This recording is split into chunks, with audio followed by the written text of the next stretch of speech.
Everybody to the July 22nd meeting of the Westford Select Board.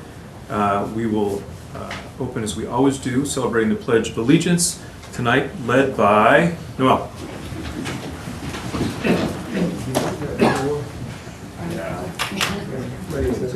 Oh, sorry, Mike, you all right? I pledge allegiance to the flag of the United States of America and to the republic for which it stands, one nation, under God, indivisible, with liberty and justice for all. And we're lucky to have our colleague Chris joining us from afar, and so all of our votes tonight will be by roll call. And first, open forum. So a couple things here on the agenda, and then I think, Kristen, you have a few other things to mention as well. So the first thing on the agenda is, as we've discussed in these board meetings before, we've set up a 300th anniversary celebration committee, a resident voting study committee, and I've set up an open space and recreation plan committee. We're looking for new members for all of those committees right now, so you can visit our volunteer section on our website or call the town manager's office and we can direct you to that area. We'll be looking for volunteers in the next 2 weeks to set up those committees to begin their good work. Also want to let residents know that at the last town meeting, there was a citizens petition to move our local election day from a Tuesday to a Saturday. That citizens petition was pulled by the petitioner with the notion that we would begin to study this further and have some more information within the next 3 to 6 months. Right now, there is a survey out for residents to fill out. So if you go to our homepage and visit the news flashes, you can fill out that survey. We're looking for information of if you voted in the past few elections, if you came and on election day, if you voted over the counter at the clerk's office, if you did mail-in voting, and then what a preference would be in the future. Would you prefer to keep it as a Tuesday? Would you like to move it to a Saturday or shorten the hours on a Tuesday? So if you could please respond to that survey before the end of the month, we'd greatly appreciate that, as that's going to inform the decisions that are going to be made in the future related to local elections. Thank you. Any other open forum items for tonight from the board? Okay, from the public? Any open forum items? Okay. We'll move on to our 705 consent agenda items, which include requests to approve the following. Town common request. The event is the India flag raising and celebration. The applicant is the India Association of Greater Boston and Westford's Diversity, Equity, and Inclusion Committee. The date is July 26th. Time is 11:30 a.m. to 1:30 p.m. This is a change in time and change in size of an event that we previously reviewed and approved. Also, the Live for Live Foundation Bike Ride Run, 11-yard signs. The applicant is Jody Marchand, and the dates are September 9th, 2025 through September 14th, 2025. Also, a special license request for the Children's Market and Cow Poop Palooza. Applicant is Andrea Peraner-Sweet, and the date is August 23rd, 2025. The time is 2 p.m. to 6 p.m. The location is 5 Gould Road. And then also banner requests. The Live for Live Foundation Bike Run, applicant Jody Marchand. The dates are September 5th, 2025 through September 15th, 2025. The location is J.P. Fletcher Library. And the special town meeting, banner requests October 27, 2025. The applicant is the town manager's office, and the dates are October 20th, 2025, and October 3rd to October 30th, 2025. The location is First Parish Church. Any questions related to those requests? No. Okay, if there are no questions, I'll entertain a motion to approve. So moved. Second? Okay, all in favor? John? Aye. Noel? Aye. Sean? Aye. Chris? Aye. And I'm an aye as well. That takes us to our 707, and we're, well, 3 minutes. got a little bit of time here, and we've got a little bit longer meeting. Kristen, what's a good thing to jump forward and handle quickly here? I think you could do 10-1, the request to open the special town meeting warrant, if you wish. Yeah, let's do that. So it's under old new business. It's a 750 item. It's request to open the 2025 special town meeting warrant to be held beginning October 27, 2025 at 7 p.m. Any questions about that from the board? Okay. There being none, I will entertain a motion to approve this request. So moved. Second? All those in favor? Sean? Aye. Chris? Aye. Noel? Aye. John? Aye. And I'm also an aye. Why don't we proceed to also consider the request from the Clean Energy and Sustainability Committee to appoint Andrea Peraner-Sweet and Kishore Reddy as full members for terms expiring June 30th, 2028. Any questions from the board about that request from the Clean Energy and Sustainability Committee? And I think some members that are requesting to be appointed are in the room at this point in time. Okay. Well, I think it's our normal practice to first to thank them for coming, and if they've got anything they'd like to share, to have the opportunity to share it. So if either Andrea or Kishore have something, and I hope I'm saying your name correctly, Kishore, have something that they'd like to share, just to introduce yourselves, you'd be most welcome. I don't have anything to share. Okay, ma'am, and you are? Oh. Just kidding. Just kidding. Welcome, Andrea. Thank you. Okay, great, thank you. So I think we're then ready to move forward with to approve the request from the committee. So I'll entertain that motion. So moved. Second. Okay, all those in favor? Chris? Aye. John? Aye. Noel? Aye. Sean? Aye. And I'm also an aye. And we're almost there, but we want to take some time to discuss the code of conduct policy, and there's actually a long list to explore there. Why don't we just take a breath here for 1 minute. We have 30 seconds or so until we'll be ready to call the public hearing that's next on our agenda. 7:07. Yep. All right, on target. Okay, 7:07, so I will request a motion to open the public hearing. So moved. Second? All those in favor, Sean? Aye. Noel? Aye. John? Aye. Chris? Aye. I'm also an aye.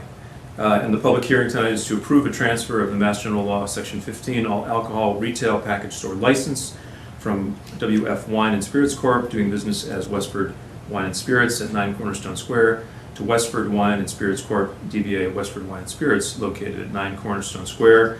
And the proposed manager is Shamin Patel.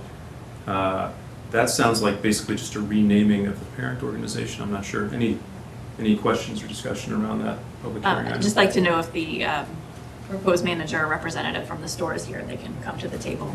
So, Go right- Yeah, if you could please come come right up to the up. mic and introduce yourselves. And thank you for being here. Feel free to have a seat and pull up some additional seats if you'd like. Just right here. Yeah, so welcome. So if you could just explain the nature of the request, that would be terrific. And then if the board has any questions, they can ask.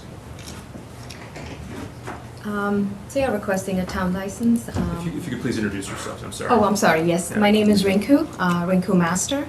I will be managing the store, and here to get your approval to get the license for the stores, to run it. Okay, super. And just the nature of the change is,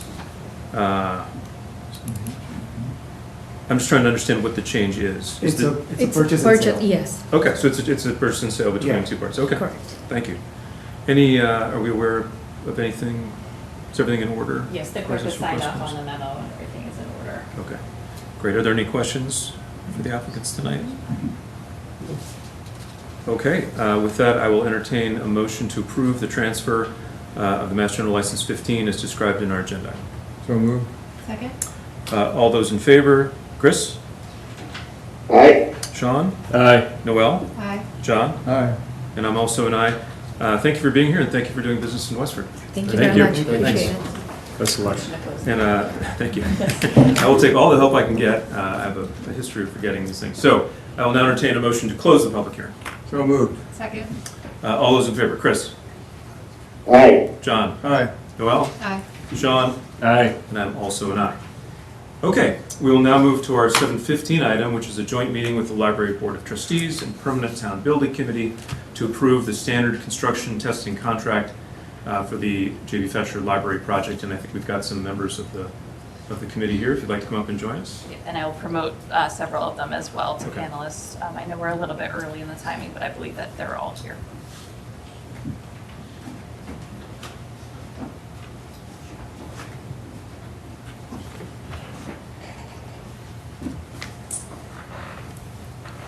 Thank you very much and welcome. And I guess should we start off with just for the public, just in general, kind of what it is that we're approving tonight? So I think all of them need to call their meetings to order as it's a okay. joint meeting. That'd be great. So do you want me to read off who's online for you? Yeah, is Ellen, If Mike Yes, is- Ellen is on. Is Mike on? He's our chair. Mike Patton? I don't see Mike He's only gonna Patton. get So on I if see you're- Ellen, I see Jean Roberts, Marianne Fleckner, Buffy Derricks, Chris Karpinski, Debbie Teal, and Glenn Secor, and then our OPM, Jennifer McCrory, Okay. and Mary Siegel, I apologize if I missed that name. Okay, so Jean should we- Roberts. They're popping up. Jean Awesome. Roberts as well. Okay, we'll just give them a sec to be promoted to the, make sure we've got everybody. We have quorums for everybody. Do each of your respective boards want to make sure you have a quorum? Yeah, We have I, a quorum of trustees. yeah, it's a quorum of the town building committee too. Great. Okay, so Ellen, would you like to call your committee to order? And Scott, if you're in that role, do you want to call your committee to order? Sure, I'll call the town building committee to order. And Ellen, if you don't mind calling your committee to order as well. We could call the trustees to order for this joint committee meeting. Okay, fantastic. So we are now in joint session. Yeah, and just a little bit of background about what it is that we'll be approving tonight. So Ellen, you're leading the conversation, I understand? Maybe I'll ask Jennifer McCrory to share as our OPM. This is a contract that's coming in front of all three committees for approval tonight. Hi, everyone. Just want to check that you can hear me. Yes. Yes. Great. So my name is Jennifer McCrory. I work for CHA Solutions. We are the OPM for the JV Fletcher Library Project. And we are going in front of this committee tonight because we have sought proposals for construction testing. This is independent construction testing for the library project. And that construction testing, we sought open bids for that using the Mass General Law 30B process for public procurement. And we we sent our RFP to 10 testing agencies, 4 of which responded, 3 had complete responses. We evaluated those responses, and we have put forth the most advantageous bidder recommendation, which is UTS of Massachusetts for construction testing, and in the proposal amount of $35,509 for the library building project. And the project budgeted estimate is $50,000. There will be some variation in the final number of tests required as we develop this, but therefore the final cost may be slightly variable from that $34,509, but we have a budget estimate of $50,000 for that. Jennifer, just for the public, would you mind just explaining what a construction testing contract is? What services are included in a construction testing Yes. contract? Sure. So this is a requirement of Massachusetts state law for all types of construction, not just public construction, but that you have a third-party agency who tests your primary building materials. So for example, your concrete, they test the strength and the mix of it that is adhering to the design. They test steel elements of the building. There's also testing of soils, etc. And so this request is as per Massachusetts Building Code to have a third-party agency who oversees this testing. And so that testing is done under the contract of the town of Westford, but also meeting regulations of the Massachusetts State Building Code. Thank you, Jennifer. It's very clear. Anything else from either the Permanent Town Building Committee or the library trustees that we should know about this contract or discuss before we move to vote? Or I have additional just discussion? observed that we, it's also included is testing of the building envelope and roof because. That is not on the No, that's a Oh, separate that's a contract. separate, okay. I saw it in section like 9 or something here, so okay. We've broken them out into 2 Okay. different contracts because it is CHA Solutions, who does a lot of public construction projects as OPM. We find that it is more financially advantageous to towns and municipalities to break these out because the window and roof testing is extremely specialized with limited available parties to do that, while construction testing is a more broad available market, and it can be more financially advantageous, which is why we broke them into two separate pieces. Okay, I think each of the three boards now will just take a short minute to see if there are any questions from the board members. So why don't we go first, Select Board, any questions from this group about the contract? Yep, go ahead, John. Jennifer, I noticed the completion date for this is December of '26. Is that correct? The completion date of this contract? No, that, I It believe says that's an error. substantial- It should be 2027, December 2027. Well, that's, well, No, 18 months is December 2026. The Oh, I'm sorry. library I'm grant, sorry, that is accurate, sorry. the library grant goes through June 30th of 2027. Yes, I'm sorry, that was an error. It is 2026. I didn't mean to add a year onto your construction. But it is through the entirety of construction. The majority of this testing happens early on in the process, but we hold a contract with them throughout the duration of the construction process. do you have an up-to-date bar chart or diagram, something on the schedule that shows that completion date? Because I got on the website today and I was looking for that, and it shows, I think, still August of '26. And I think that's changed for the general contractor as well as the entire contract is now December 26. I can work with Ellen Rainville to get an updated bar chart to it.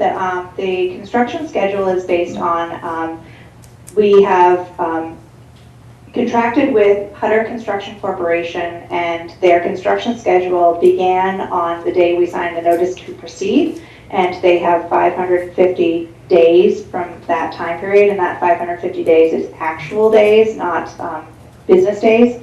And so that is approximately 18 months, and it takes you through December of 2026.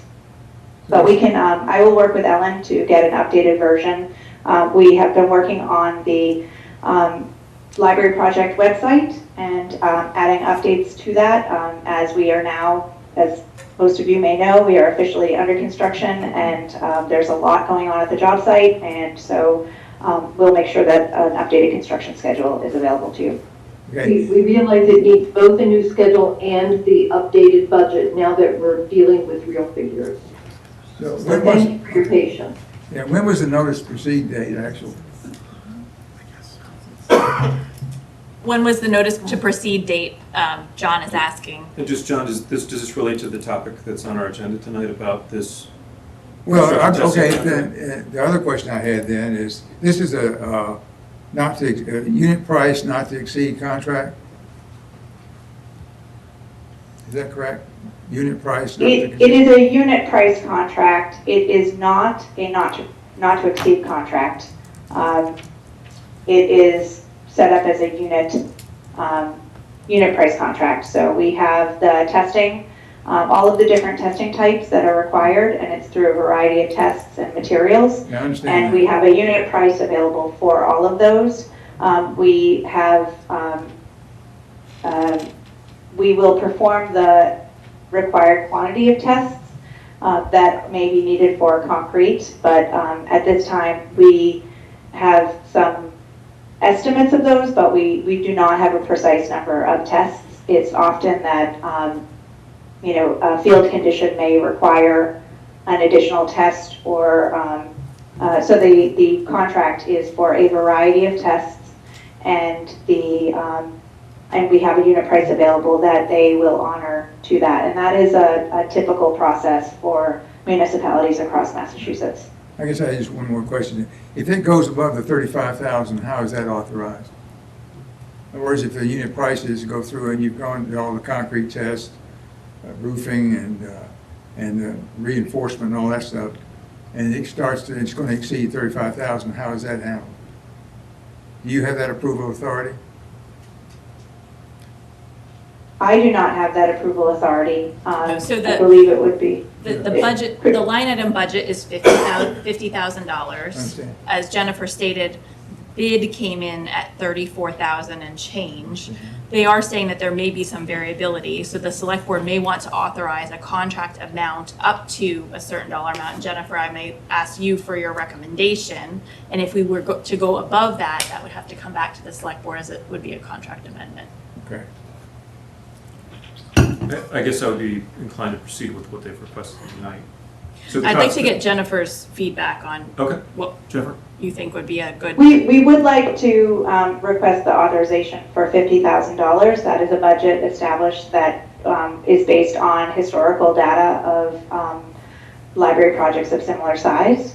And we recently, CHA recently completed a library project that opened a few months ago in Sharon, Massachusetts, and we based it on data from that as well as other projects, and we feel that the $50,000 budget is adequate, and it will address this, and it has been accounted for in the project budget.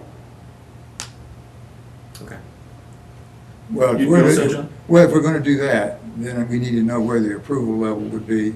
Who's going to approve the change order? Because you're actually saying they've got a contract for $35,000. We don't have a contract. We have a bid with, Okay. do you want to explain it? Yeah, the contract is effectively, we're contracting for the unit price. So the number of tests that we do, that amount may fluctuate. It could go down, it could go up. So the way that they structure the bid is essentially we get a price for every type of testing that we have. I And there's- understand that. I understand the unit price. Yes. I understand the not to exceed. So if our unit goes up, if we have additional tests that are required based on the field conditions, that amount will go up. So Yeah, well, I understand that.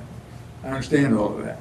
The question I have is the approval authority, if they exceed the 35,000, or if we say 50,000, is there a checkpoint in there? There's no use having a not to exceed if you're just going to authorize 50,000. Do we have a contract or not? Well, I think as I understand it, we would be approving 50. If the number of tests required exceeded, the cost per test such that it went above 50, that would come back to us for approval. Well, what is the contract with The contract will be a unit price contract. It's not a not to exceed contract. So the not to exceed is basically the budget that has been allowed for the Well, testing so portion. So the $50,000. $35,000 doesn't mean anything. 35,000 is basically our estimate of where we believe the testing will wind up. It could go up, it could go down based on the conditions on the ground. So if, for example, we have a test that indicates we need to do additional testing, such as, soil compaction, we planned on so many spots, and they decided based on the results of those tests that they want to add additional tests or come back after a second round of compaction, we'll have additional. What we have set and what we're contracting for is essentially the cost per individualized test. So effectively, what you guys are authorizing is the budget amount. If we want to call it a not to exceed 50,000, that would probably be the most appropriate thing to consider for right now. What we can't do is get in a position where we have to do change orders based on the actual number of tests, because those decisions have to be made in the field relatively quickly.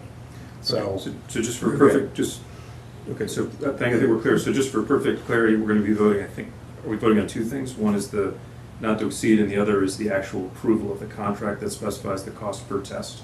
correct. Okay. And then the other committees will be voting just on the latter, not the 50,000. Correct. Okay. Any other questions from the board? Okay. I guess I'll turn it over to you, Scott, to see if there's questions from the Town Building Any Committee. questions from the Town Building Committee? I I see don't one see shaking head and no one else speaking. I don't see any hands raised. Okay, and Ellen, any questions from the library trustees? I'm looking at the trustees here. No, everyone's shaking their head. Okay. I think by practice, we usually would follow the requesting boards, and so I guess I would suggest that if Town Building Committee wants to go ahead and take a vote first, then the library trustees, and then we'll vote on that, and then also the amount. Sure, I'll do a roll call. So all in favor, we have language someplace, correct? That we Yeah, should be using? could you, I was going to ask the same question. I think the first is, would be approval of the standard construction testing contract as presented. Is that sufficient? with UTS of Massachusetts, Inc. for construction testing. Okay, so let me try again. So we all three, each committee is going to request approval for the standard construction testing contract with UTS of Massachusetts, for the contract that's been presented. Okay. So all in favor, Nancy? Aye. Chris? Aye. Jean? Aye. Who am I missing? Jim? It's not on. He's not on, okay, and I'm an aye, yes, that's 4. Great, and I think next, Ellen, would you like to take a vote amongst the trustees? Yes, so, Dirks? Aye. Fletcher? Aye. Siegel? Aye. Secor? Aye. Teal? Aye. Okay, that's 5 ayes from the trustees present. Okay, and I think I need to ask for a motion to approve the request as stated. We have to include the dollar amount. Do you want to do 2 or We could 1? do another, we could do it, you could do a separate motion for the select board to vote on both at the same time. If it's acceptable to do it at the same time, I guess Ben would be, is it fine if we do them both together? from your Yes. point of view? Okay. Yep. So I'll entertain a motion to approve or authorize $50,000 cumulative for the purposes of construction testing and the approval of the contract for standard construction testing with UTS of Massachusetts. So moved? Second. All those in favor, Sean? Aye. Noel? Aye. John? Aye. Chris? Aye. And I'm also an aye. So I think we're done. We all set with that one, Kristen? Yes, I believe so. May I just state one thing? There was a question that was asked earlier, and I was trying to get the right document open. Somebody on the select board asked about what date the notice to proceed was signed. Yes. And so I'd like to just share that we signed a notice to proceed on Tuesday, May 20th, 2025. And that is 550 calendar days from there. Great. Thank you for sharing that. Thank you.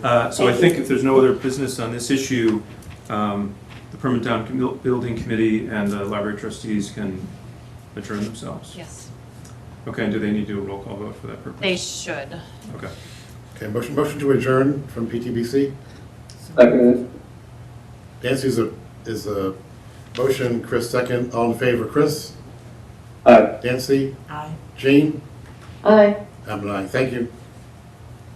And the trustees are concerned whether they got a second to their vote motion. Would you like to make the second, Mary Ann? I will second that, thank you. Okay, and then our motion to adjourn from this joint meeting, Dirks, Aye. Fleckner, Aye. Siegel, Aye. Secor, Aye. Teal. Aye. Okay, motion approved to adjourn. Okay. Thank you very much to our colleagues on the Permanent Thank Town you. Building Committee and the library Thank you. trustees. Thank you. Thank you. Okay, our next order of business tonight is to remand proposed zoning bylaw amendments to the planning board for the public hearing process, and we're going to be welcomed by Jeff. And Joe. Jeff and Joe. Good Sorry. evening, Welcome Jeff both. Morissette, Assistant Town Manager, Land Use Economic Development. Joe Jarvis, Town Planner. So this may be a familiar process to many of you. For some of you, it may be newer. In order to amend our zoning bylaw, Massachusetts General Law, Chapter 40A, Section 5, calls out a very specific process. At this point in time, our planning board has agreed to sponsor 4 different zoning bylaw amendments. And the process called out starts with the select board. So it's up to the select board to sort of remand that process to the planning board so they can begin to conduct their public hearing process, which is a requirement for any zoning bylaw amendment, so that they can provide a recommendation to town meeting.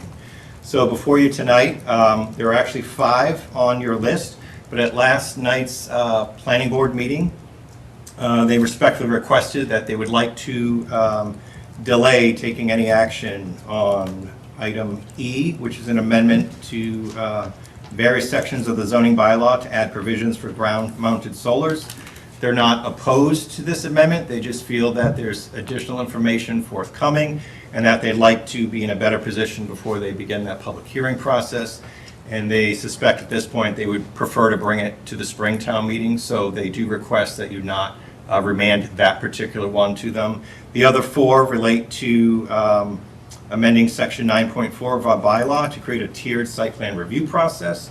And that, you may have heard in the past, we're trying to create sort of a 3-level review system: administrative, minor, and major. Our current bylaw can be a bit of a deterrent to some smaller projects. It can be an expensive process. This could streamline permitting. It could cut the time to permit significantly. It would be very business friendly for many types of smaller projects in particular. There's also a request that the planning board received from the Gutierrez Company. As you are aware, we do have the multifamily housing overlay district that was approved in April of 2024. Gutierrez would like to request a change to that map, and specifically for Tech Park East, they would like to add 1 parcel to the overlay district, and they would like to remove 2 parcels to the overlay district. So they provided the best information that they had at that time. As you're aware, they have many tenants in that park. They had to negotiate many lease agreements, and so a lot of things have happened over the last year. And so rather than try to proceed with, say, they had 175 unit, 200 unit rental proposal, they now would like to actually move forward with an 80 unit proposal. That would be home ownership, so it would be condominium form of ownership, so not rental. And they would also like to introduce a commercial component, specifically either a restaurant or a brew pub. So the planning board took that information in. They think this is something they do want to sponsor. It would result in a very small reduction in the area of the overlay district, as well as a small reduction in the unit capacity of the district. So that's the second one. And the third one is really to make some modifications to our table of principal uses. It's not creating new uses, it's really adding a little more flexibility. For some uses, it's either a yes or a no, so it's allowed as of right or it's prohibited. In some cases, we think there should be a maybe option where there's a special permit that could go to a board. We've had a number of instances where applicants have had to seek onerous relief. We think it'd be better to give some options on a case-by-case basis where they could work with the zoning bylaw instead of trying to violate it and seek use variance relief. And then the last one is we are trying to reconcile our zoning bylaw with recent changes from the state regarding accessory dwelling units. So right now our bylaw is inconsistent with that. There are some policy questions that the town will have to address. The planning board has started those conversations with our regional planning agency, NIMCOG, and they're hoping to start that public hearing process at their meeting of August 18th. So that's the short version of what those all are. The planning board does want to sponsor all of these, and so they're asking tonight that you folks remand that to them so they can begin their public hearing process. And Jeff, just briefly for someone watching this for the first time, what's the overall process for a zoning bylaw change to occur and take effect? So in order for it to take effect, in most cases, the planning board has to hold a public hearing process, so everyone is welcome to attend. It will begin, if you take that vote tonight, at their meeting of August 18th, so all 4 amendments will begin there. The planning board normally continues that for at least 1 meeting. They like to give everyone more than 1 opportunity to weigh in on the matter. You're certainly free to provide comments. There'll be information available that everyone can look at. You can attend the public hearing, you can send comments via email. But then they will eventually close their public hearing. They'll make a recommendation. There'll be language that is finalized, and they have to give that recommendation at town meeting, an oral and or written report at town meeting, which we try to include in the information that's provided both online in advance of town meeting as well as in the handouts at town meeting. So you can get a, what does this mean? What maybe are some of the pros and cons, maybe why you should vote for it or not. So there'll be that process. So This is a 2/3 vote. All of these will be a 2/3 vote. Okay, thank you. Just want to make sure. And the select board will hear that after the planning board makes their recommendation in order to make your recommendation in advance of town meeting as well. Perfect. Okay, questions from the board for Jeff and Joe? I'll say that the Economic Development Committee was involved in sort of hearing these as they were developing, and that group, I think, is very much in favor, because in different ways, each of these either increases opportunities for economic development or gives residents more options on ways to use their properties, so they were all in favor. Okay, I don't see any questions. So if there aren't, it sounds like what we want to do is entertain a motion to remand proposed zoning bylaw amendments to the planning board for the public hearing process for the items labeled A through D, not including E, the items A through D as represented here on our agenda. So moved. Second. Okay, all those in favor, Chris? I'm aye. John? Aye. Noel? Aye. Sean? Aye. I'm also an aye. Thank you very much. Great, thank you very much. Thanks, John. Thanks, folks. Okay, next up for us is the 7:30 item, which is to discuss the select board and committee appointment, reappointment policy and procedure. So we had a great discussion on this earlier and had some good direction, but I think as we actually went back and thought a little bit about how to, refine the language, a few other questions came up. So Kristen or Mike, are you going to take us through? Yeah, so I'll start, the and then issues? Jeff has also been helping in this process as well, so he's going to assist with the conversation. So based upon our conversation at the last July Select Board meeting, we did discuss a board and committee appointment process for vacant seats, with the Select Board having that appointing authority. It was brought to our attention at that public meeting that we may or may not want to have incorporated in that policy a reappointment process for those who wished for their term to be extended another term if they already sit on that committee. We also have some feedback from staff related to the nuances of reviewing volunteer activity forms and the reappointment process that we just wanted to bring to your attention this evening for consideration, and then get some direction of how to move forward. So I'll turn it over to Mike and Jeff for that conversation. If I start, and then you can fix anything. So there are a couple points that I would like to just bring to the board's attention, particularly for boards and committees where they may have formal public hearings. I respectfully suggest that this board might want to take into account, a couple other pieces of information as you consider to reappoint someone or to not reappoint someone. So depending on the board and any given application, it's not uncommon where a public hearing could go on for any number of months, which can cross the usual, appointment period. Most terms expire at the end of June and begin in July. And I'm not in any way suggesting that that means you should simply, reappoint someone who's on a board that routinely has public hearings. But what I am saying is as those come up, I believe most, if not all, of the boards that conduct public hearings, I think most of them have staff. So I think it would be a good opportunity to find out as you near the appointment time frame, are there instances where there are ongoing public hearings that are going to straddle that, sort of appointment period? Because it is possible, and this has happened in the past for an elected board, which that's not what this is about, where there actually were unable to maintain a quorum. So if there was either enough change or turnover in the board, and for some boards and committees that may not be a single member each year, sometimes it could be two, or if someone is recused from a particular project, you could actually unknowingly, unless you ask the question, create a situation where that public hearing has to begin again. And so that could be a problem because that could introduce a 3-month delay in the process. They might have to start the public hearing again. It could create, another $1,000 between legal notices and all the various notifications. So all I'm suggesting is we may want to weave into this process, if you're thinking about, not reappointing someone and filling that with someone new, we just maybe want to first ask, are there any consequences for what is currently ongoing for public hearings? Just so I understand, so that the issue is, if there's an open public hearing with a sitting set, there's someone who maybe isn't a good candidate for some sets of reasons, and that board wants to recommend someone, we wish to appoint someone different. If it happens midstream during a public hearing, that's going to screw up the public hearing. Yes. Okay. Potentially, And so what the options that we would have would be to basically schedule at the end of that public hearing, the reappointment process for that So you Because could, it ends when it ends, right? 'Cause You it's could already- extend their term to a certain date. Okay, so the idea would be, should someone on staff come forward for the situation, you might say, hey, look, there's a public hearing that extends 2 months beyond this notification period or beyond the reappointment period.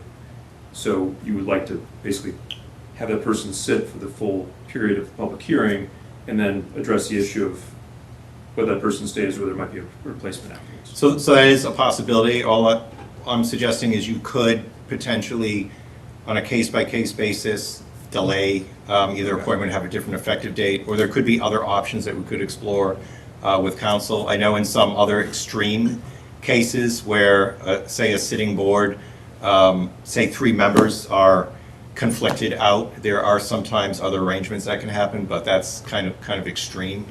All I'm saying is maybe we be mindful of that, and depending on the board, it may or may not come up any given year. I know it has happened, for an elected board in the past, and there are, it may depend on the application. Some votes are just a simple majority, but some of them are supermajority, and that's where it could be a little more problematic. But all I'm saying is, as we get into that, why don't we just take a look at what's before you, and there may not be any ongoing public hearings, or they may have, enough where they might be down 1 vote, but it's not, catastrophic. So Understood. just to be mindful of it.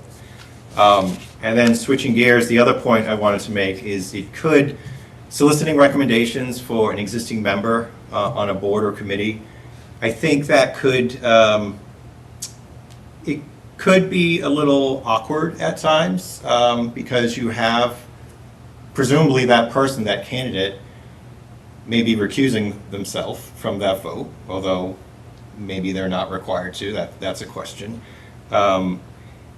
It could get a little awkward if there is a vote and say it's a split vote and they're not the appointing authority, and yet you could be creating some friction or tension where perhaps before there was not any.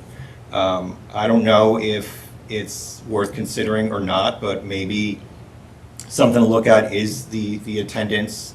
Do they participate? But I do think it is possible that you could introduce unintentionally, occasionally, some friction in that.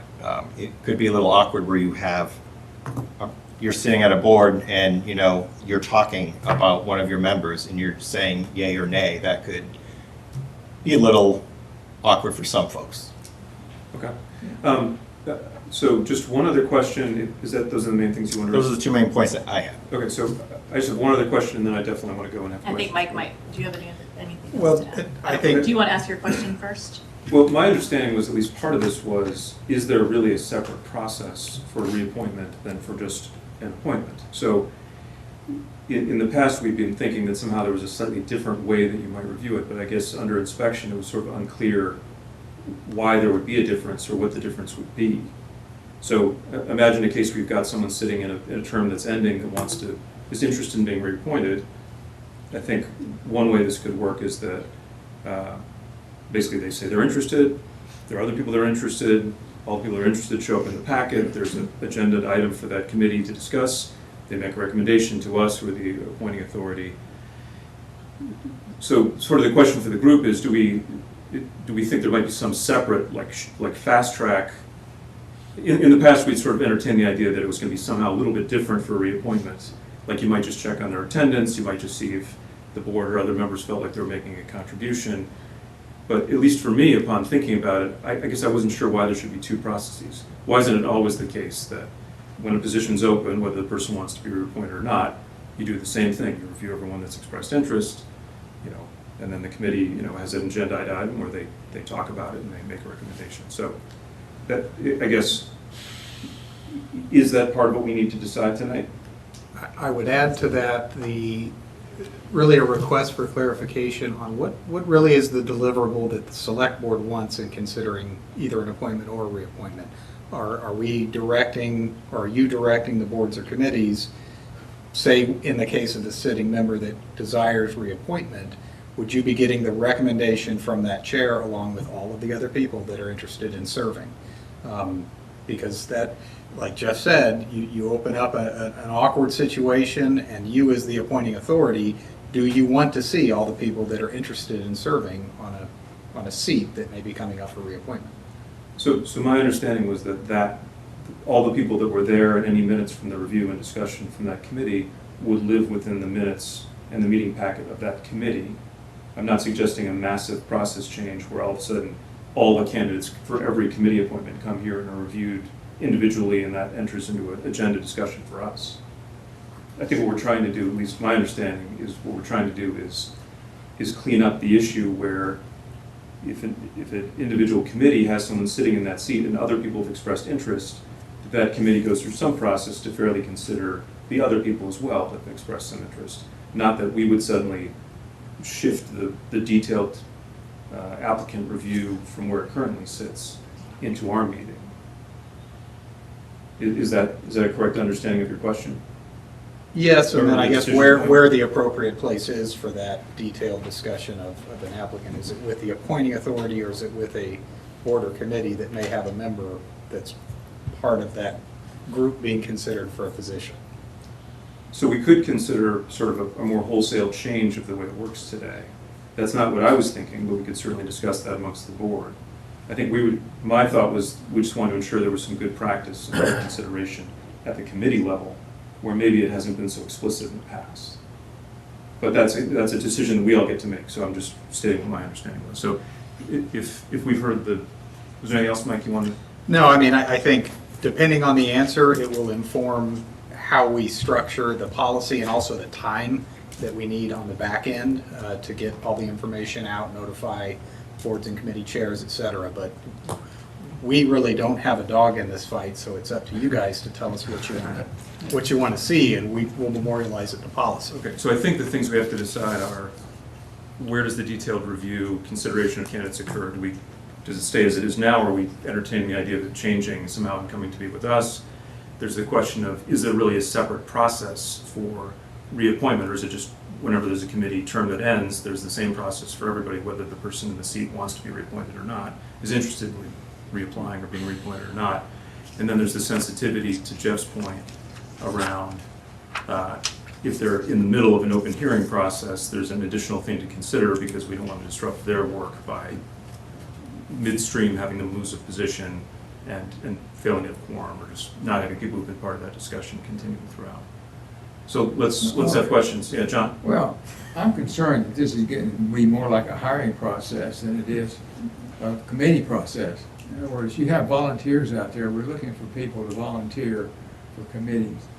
And I've been through this process where, you volunteer for a committee, and the committee chairman or the committee that exists, they didn't like you versus somebody else that they were familiar with. And that's okay. I mean, unless there's malfeasance or something like that, or something that, the committee itself probably knows who's performing, who's not performing. And I think that recommendation carries a lot of weight. I think we're getting into this thing where we're going to be digging up a lot of information. It could wind up being spiteful. It could wind up being, I'm concerned about just that part of the process. I think if somebody wants to be reappointed, then I think that's kind of that existing committee recommendation would weigh into that. And because you want to be on the committee, maybe that shouldn't necessarily make you supersede that. Now, if there's cause for that, like not attending meetings, there may be some ground rules there that say, if you're not attending meetings, that's grounds for finding somebody else, and the committee should understand that. I'm just worried about getting wrapped around the axle on this thing where we've got too much information, we're looking for too much information, we're looking for a reason not to or to, and I'm not comfortable with that. So I think we need to simplify it as best we can.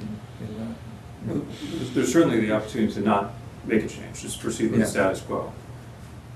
I think the simplest thing, at least in my mind, to address was really to make a best practice recommendation to committees about basically how to just recommending that they when they're out evaluating a reappointment or any kind of vacancy, that they adhere to just the basics of the process, which is to entertain all the surface everyone who's interested, make sure that appears in their minutes, have an agenda item in their own committee meeting, not here, in their committee meeting where they have a discussion, and then they make a recommendation. So I think that seems like the simplest way to solve what I think is the problem in front of us, which is it ambiguous to committees what they should do if they have a reappointment? Should they consider other people that have expressed interest in the past? So I guess I'm with you, John, in that I don't want to reinvent the whole world here. Yeah. But if there's a specific valid question, I think us to give a little bit of guidance on might be helpful. Sean? Yeah, I think I view the what direction that we give to committees as being different depending on the scenario that it is, and I think that's been articulated. I think the easier of the two is obviously the actual vacancy appointment route and what procedure we have for that. What's more complicated, as has already been articulated, is a reappointment where you have someone who's interested in doing that. And I don't think, I'm kind of with John on this, that I don't think that we should overcomplicate it and that it should be the same requirement that if we have a vacancy, for the reasons that have been articulated, I believe, by Mike, that, you could put committee members in a hairy situation and then you're also dumping on more work onto, volunteer organization that doesn't necessarily have the resources to really vet these? Or would that end up coming to the select board to make difficult decisions if there's a tie vote or something?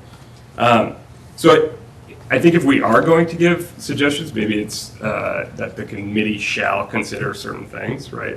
The person's attendance or the reappointee's attendance, their participation, I'm sure there's something else that they can consider, but without giving a mandate that things be open and that there be a vote amongst members as to whether or not this person should be reappointed. I think that we leave it up to the discretion. Certainly they could do that, right? Like if the committee determines that that's most effective, but to impose that as a mandate on them, I think it's taking it one step too far and it might overcomplicate things. Other opinions on this?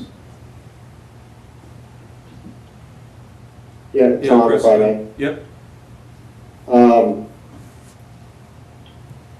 So my feeling is that we do need some structure here. And unfortunately, I think 95% of the time, the existing process works fine. In fact, my experience leading boards and committees for the town of Westford is we are always looking to retain the volunteers and get as many as we can. So this situation where you run into having multiple applicants, that you need to consider when a member of the board or committee is up for renewal, I don't think happens very frequently. But it has happened in the past, and I think we need to have some clarity on how we advise boards and committees to deal with it. And I think Tom, you've laid out this evening an approach that I thought we all sort of agreed upon in our last meeting, and I think we shouldn't make it any more complex than that. And I understand there's nuances, right? To Jeff, you brought up some nuances this evening that we all have to have some flexibility with dealing with, and I think we talked about this also in our last meeting, that this wasn't going to be a policy that we knew couldn't change in the future because of things that we might run into. My feeling, for your example, Jeff, where you said, hey, there's a public review happening, and that's something that the committee would obviously take into consideration when the time is nearing to have a committee members term approved again, obviously take the necessary steps to either extend their term to mitigate that problem. I think that making sure that it isn't painful for existing members, yes, that is a consideration, but again, I think it's a rare situation where you're going to have a sitting member that's going to have a detailed review against 5 or 6 other applicants.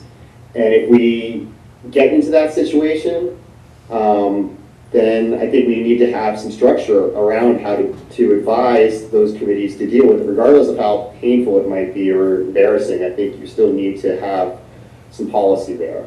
So, and I think we're pretty much there. I thought we sort of talked about this at the last meeting.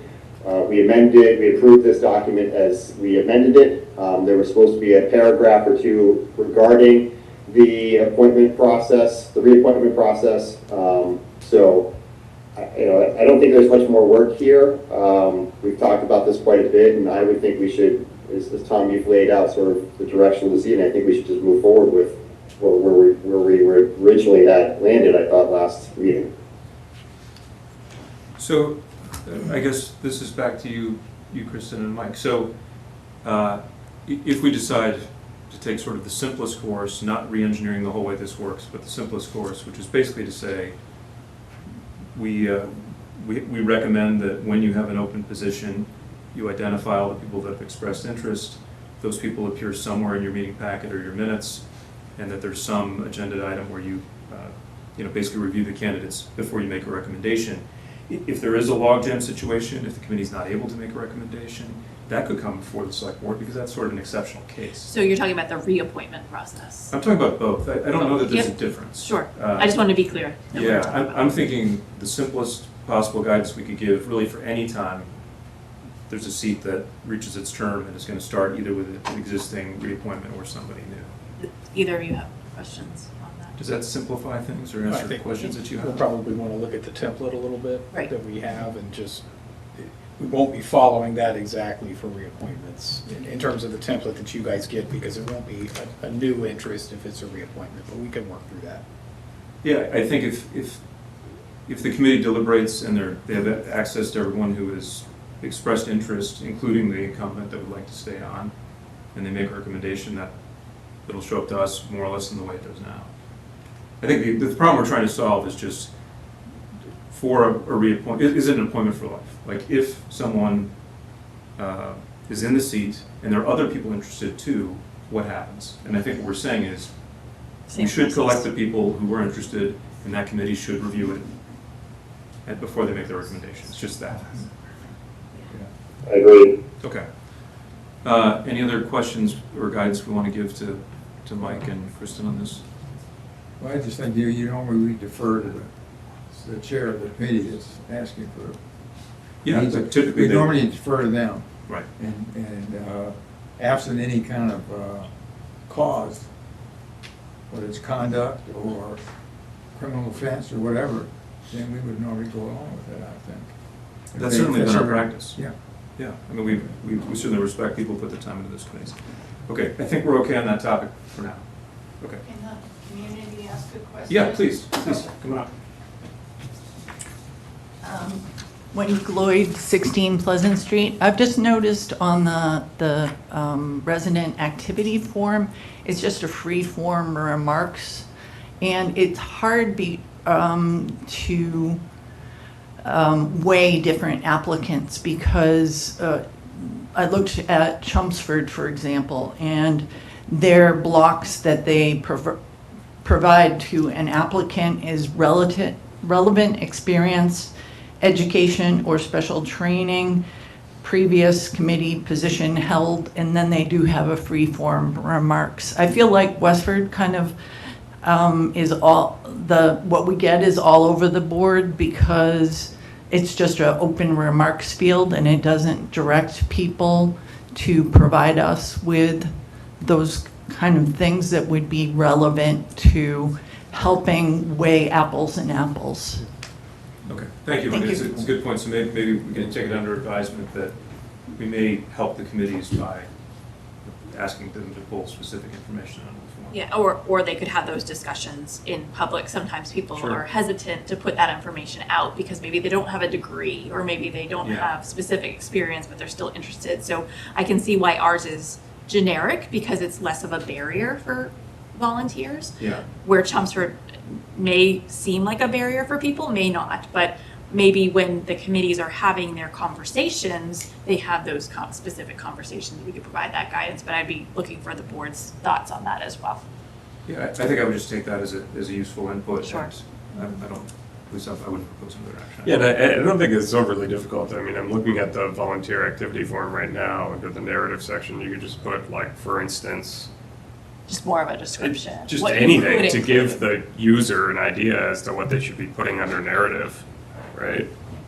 And we've So- also talked about restricting one volunteer activity form per board and committee ask. Right now, it kind of comes through, you could check all 5, and we don't know what the priority is. So Jeff and I have been having that conversation as well of changing that form and restricting it to one board or committee per form. The resident or volunteer could submit as many forms as they want, but making it more easy to understand for both the board or committee and the resident and the staff. That makes sense too. Thanks. Okay. Thank you. Any other comments? Okay. Thank you for that. So in our next meeting or some future meeting, we'll see an updated short form on this. Okay. Next up is strategic plan update. This is something that we're doing this year to reflect the excellent work done in the strategic plan document. We're through the year picking spotlight moments to kind of say, okay, here's our strategy. How are we doing? What are we doing? And so tonight we're doing the first one, which is economic growth. Yeah, absolutely. So we have Jeff Morissette and Joe Jenowitz and Mike Edwards and I who have worked on the economic development outcome area, as well as we've received feedback from the Economic Development Committee. And throughout the development of the strategic plan, we received feedback from the select board, the public, and other department heads and boards and committees. So as you stated, we would like to highlight each strategic outcome area and where we're currently at on kind of a month-by-month basis. We chose economic development to go first, as we know that this is a high priority. Obviously, all of the strategic areas are high priorities for the town, but this is one fiscally priority. Please note that this is a work in progress. We are welcome to your feedback this evening and in the future, and all of these are Excel documents, so being updated on a monthly basis, and we'll be able to present that to you in the future. So I will share my screen and pull up that template and then turn it over to Jeff and Joe to move forward to describing what's going on. As you may recall, all of these templates kind of follow the same characteristics. We had one in your packet when we were talking about select board town manager goals. So we have intentional and appropriate economic growth as the strategic outcome area. Make sure I can move the screen. We have the overview of the implementation of the strategic plan. We have our 7 outcome areas in this location, and then we have 4 strategies as it relates to economic development. We will not be talking about one of the strategies this evening, as we feel that that encompasses a lot of the other strategic outcome areas as well, and want to come back to the board to have that conversation. So Jeff and Joe, I will turn it over to you. We'll start with strategy 1, identify economic development locations, and perhaps we could just pause at the end of each outcome area and receive feedback if the board wishes to provide that. Sure. So the first item listed on here is the Route 40 corridor study. This came out of the 2023 annual town meeting. There's a resolution passed during that time for staff to be able to go in and conduct a corridor study. We've been seeking grant funds since that time. We were finally successful in the fall last year. Since then, we've conducted an RFP process, selected Inez Associates, and they have a couple sub-consultants of TEC and RKG Associates. We just had that kickoff meeting today. It's exciting to get this project underway. Per the grant, we do have to wrap it up by the end of June 2026, so it will be a fairly quick process. We'll have some intense public outreach portions of it, but we're excited to get this underway, and we're thinking that it will lead to being able to identify with stakeholders what redevelopment is appropriate in this area, where can we resolve any kind of conflicts between any kind of industrial uses, or residential uses, what do they want to see, and even what infrastructure improvements might be prioritized to help improve connectivity throughout the area. And as Joe walked through that, I just want to provide you with the template that we've been using. So we have who is responsible for this. So it's the Land Use Management Department, the time frame, which Joe alluded to, through June 2026. We have what resources is it going to take to accomplish this goal and strategy, what references, so this references back to that March 2023 town meeting resolution, and then any notes or ancillary information that we want to provide there. Take the next item. I'd love to. Thank you. So this next item, it's working with National Grid and state, regional, local officials to address electrical grid capacity and stability issues. So we have had a number of conversations with some of the local businesses who surprisingly provided some feedback, and depending on where they were located, that they might have some grid stability issues. That was actually kind of something more recently learned by us about 6 months or so ago, which came before the whole grid capacity issue itself, that we became much more aware of with the multi-family housing projects looming. And so we did have some meetings with National Grid, and then through the course of, we'll say, the Regency proposal by Redgate, that's a 300-unit project there to replace the Regency. That was the first application that we're aware of for at least a recent significant project where National Grid said they lacked capacity. And so the more we learned about that, the less we liked hearing, but as it turns out, there are a variety of issues, but in the short term, they actually pay to have a detailed study done, and National Grid did provide a solution for that. It's an expensive solution. It's over $21 million estimated to provide them the necessary capacity that they need for their proposed 300-unit development, and keeping in mind there is an existing hotel there, so there are definitely some challenging issues for capacity along that corridor. And so when we did meet with National Grid and reviewed some of the results of that study, that solution would not simply help that one project. It would actually provide meaningful additional capacity along the Littleton Road corridor between Concord and Boston Road. So to us, once we heard that it was helping that one project, but it could also benefit, a large chunk of the Route 110 corridor, that's a big deal to us because there are many underutilized properties now, and the more we learn, there's no such thing as keeping dibs on your electrical capacity. So that was eye-opening as well. And so to us, improving grid capacity and stability is a huge priority. We did apply, we did submit some expressions of interest relative to this earlier this year. That did not come back with a great response. There was a lot of, it didn't fit neatly in any of the boxes, we'll say. And so what we did instead is we wrapped in some consideration for electrical infrastructure and its expansion into the Route 110 widening project. Unfortunately, we did not have the results of the electrical study by the grant deadline, so we did our best to somehow incorporate it into one that we knew was already in the works, and it's the Route 110 widening. So we are going to advocate as best we can. We will try to assist that proposal if they do go forward, because to us that's helping not just that one project, but it's helping a lot of commercial development and capacity along that critical corridor. So that's one of the short-term things that we are looking to do. We are trying to gather additional information. There are forthcoming meetings happening with various levels of the state. Our regional planning agency, NIMCOG, is also engaging in meetings with the state and with National Grid to try to find ways to handle this, because it is not just a Westford problem, it is a regional problem.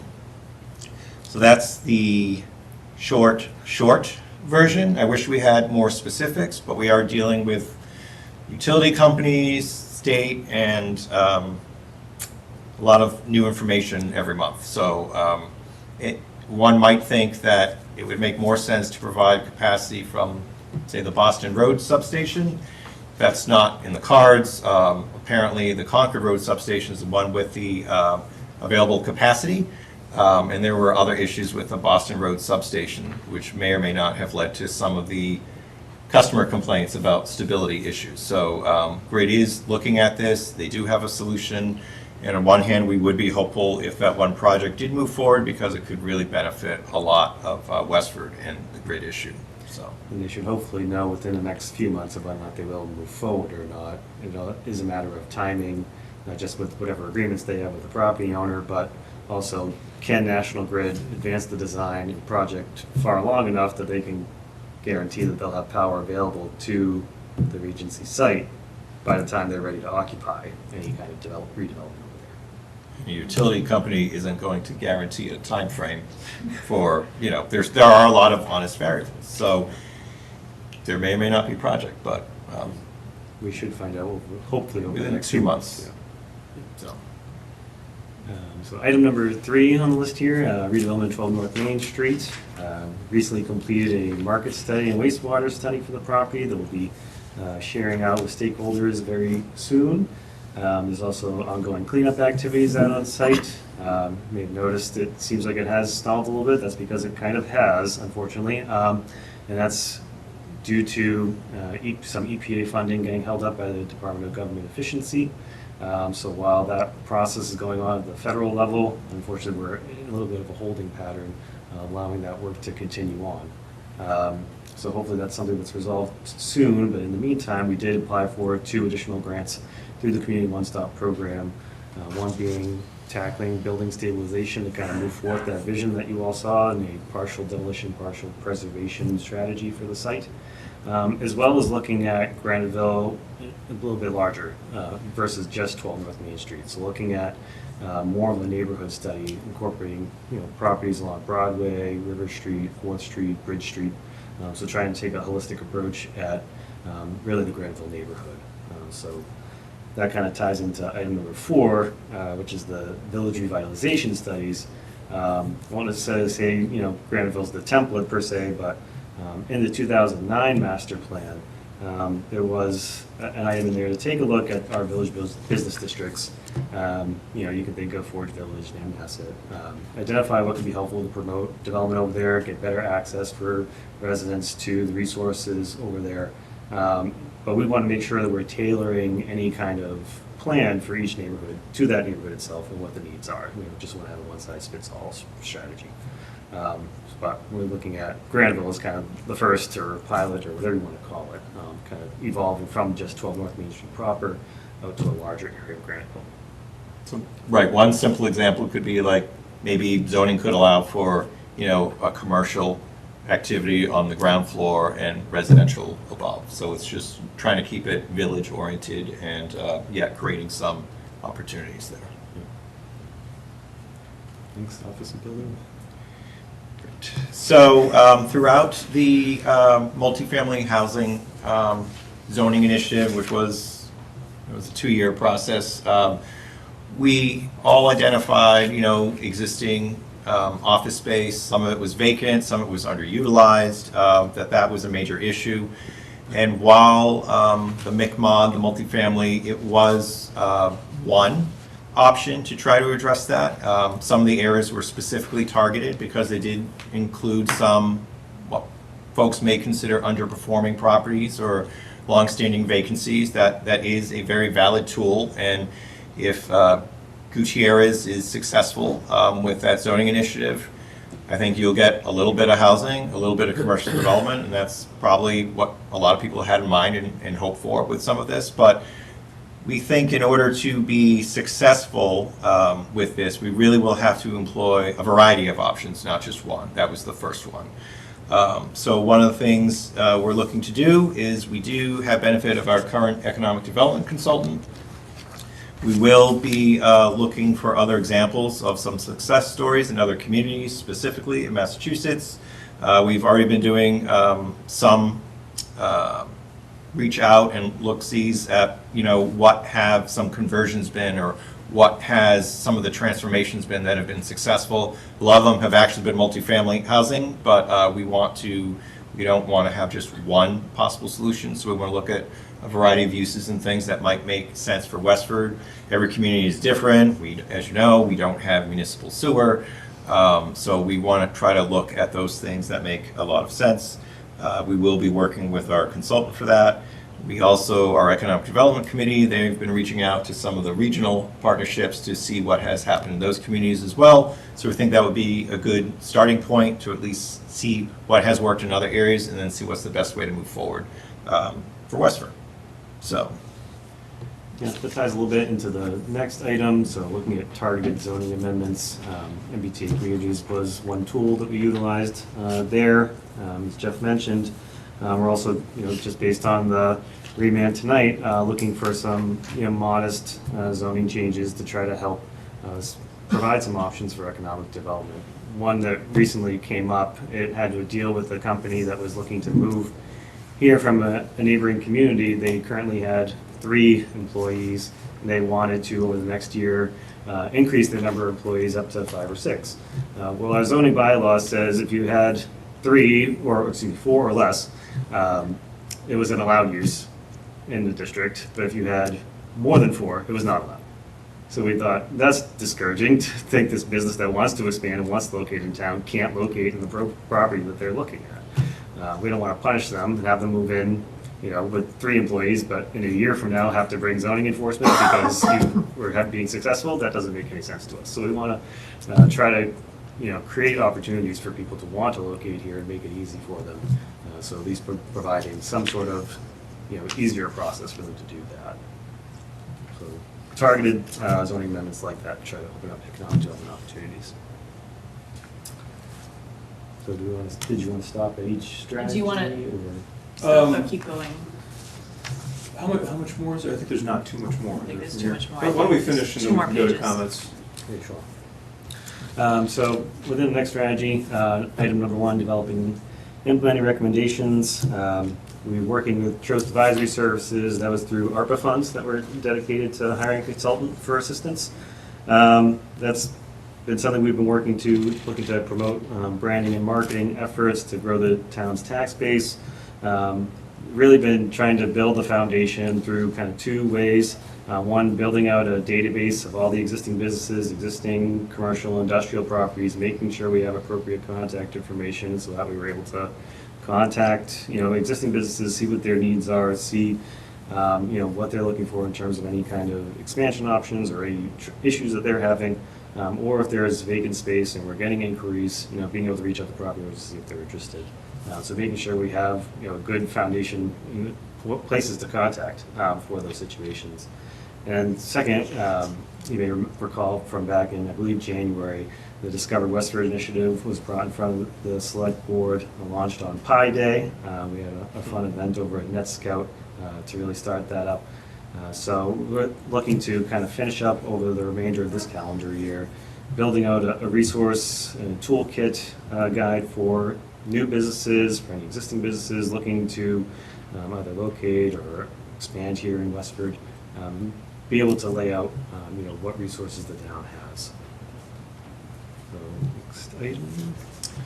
The second one here is develop and implement tiered site plan review. We already talked about this. That's really, right now, we only have a 1-level review system, and for some larger projects, that's totally fine, but for those projects where it might be simply a change in use or something very minor going on, it can really create a significant detriment and a disadvantage to folks trying to locate their business here instead of another community where they have a shorter, simpler process. So not only would it free up planning board time if some things could be taken care of administratively, a lot of things would still go to the planning board. It just might not be a public hearing process, but it would be on the agenda, so anyone could still view and see what is happening. It would also free up some additional staff time. Every public hearing is a tremendous amount of some kind of burden, and so incrementally, if you can free up more staff time, we're able to do more and more things that's on our plate.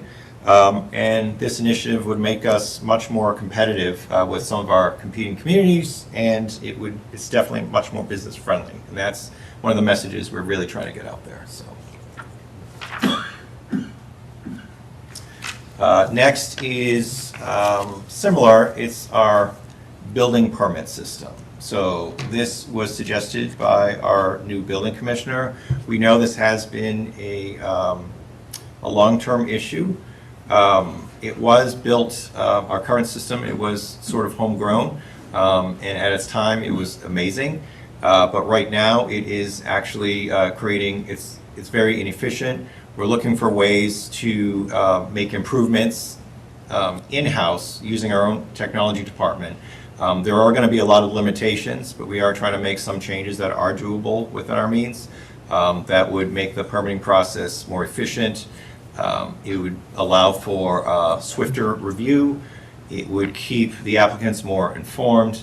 Long-term, to us, it makes sense to do what many other communities have done, is to explore sort of a more formal permitting system that's more modern. There are advantages to that. It would really streamline the permitting process and the review system. It would make it easier for the people who have applied to follow through and see where that is at.